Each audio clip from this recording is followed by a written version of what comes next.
अक़वाम मुत्तहिदा ने पहलगाम वाक़े पर पाकिस्तान और भारत से तहम्मुल का मुज़ाहरा करने का मुतालबा कर दिया। अक़वाम मुत्तहिदा के सेक्रेटरी जनरल एंटोनियो गुतेरेस ने पाकिस्तान और भारत के दरमियान बढ़ती कशीदगी पर तशवीश का इजहार किया।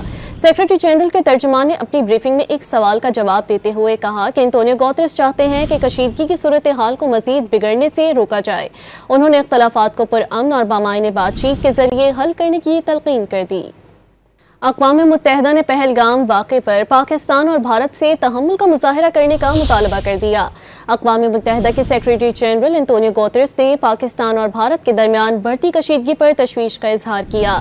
सेक्रेटरी जनरल के तर्जुमान ने अपनी ब्रीफिंग में एक सवाल का जवाब देते हुए कहा कि एंटोनियो गुतेरेस चाहते हैं कि कशीदगी की सूरत हाल को मजीद बिगड़ने से रोका जाए।